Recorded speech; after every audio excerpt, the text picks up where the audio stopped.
Hello বন্ধুগণ, সবাই কেমন আছো? আশা করি সবাই খুব ভালো আছো। তো আমি ভাবলাম একটা বছরের জন্য আমি নতুন নতুন তোমাদের জন্য নতুন নতুন কিছু ডিজাইন নিয়ে আসবো, নতুন নতুন কিছু টিউটোরিয়াল নিয়ে আসবো। তাই জন্য আজকে থেকে আমি শুরু করে দিয়েছি।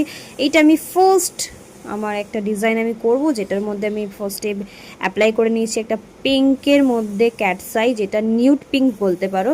এত সুন্দরের ফিনিশিং দেখতেই পাচ্ছ, এত সুন্দর লাগছে দেখতে। এই ক্যাটসাইটা আমি দেওয়ার পরে আমি এটাকে 60 সেকেন্ড কিওর করার পরে আমি করব আজকে ক্রোম আর্ট। খুবই সিম্পল একটা আর্ট, সেটা সবাই তোমরা মোটামুটি যারা নেল আর্টিস্ট আছো তারা জানো, বাট আমার ইচ্ছা হলো আজকে ফার্স্ট শুরু করব যখন একটু এইরকম সিম্পলের মধ্যে থেকে স্টার্ট করা যাক। তো এই ক্রোম আর্টটা করার জন্য সিম্পলি আমি টপ কোট দিয়ে টপ কোটটাকে 60 সেকেন্ড কিওর করার পরে ম্যাট করে নিয়ে দেন আমি এখানে ড্র করবো আজকে। খুবই সিম্পল একটা আর্ট হচ্ছে, খুবই কিউট, ছোট্টর মধ্যে একটা বো। তো বেসিক্যালি বো নিয়ে আমি কথা বলছি না বেশি, কারণ বো তো মোটামুটি সবাই ড্র করতে পারে।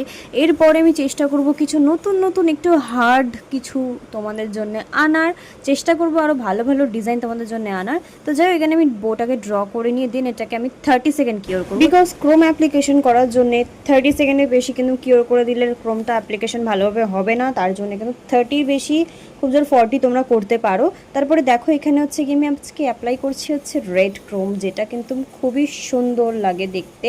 এর আগে আমি সেরকম কাউকে রেড ক্রোম ইউজ করতে দেখিনি, বাট আমি এক দুবার অনেকবারই ইউজ করেছি। তো ভাবলাম চলো তোমাদেরকে ফার্স্ট আর্টটা আমি দেখিয়ে দিই রেড ক্রোম দিয়ে। দেখো এটা কতটা সুন্দর লাগছে। তো তোমাদের এই টিউটোরিয়াল ভিডিওটা কেমন লাগলো অবশ্যই কমেন্ট করে জানিও। আর এরকম নতুন নতুন ভিডিও দেখতে গেলে কিন্তু অবশ্যই ফলো করতে হবে। তো ভিডিওটা ভালো লাগলে অবভিয়াসলি কিন্তু কেউ কমেন্ট করতে ভুলো না। আর নতুন নতুন কিছু টিউটোরিয়াল দেখতে হলে অবশ্যই কিন্তু কমেন্ট করতে হবে। সো আজকের জন্য টাটা।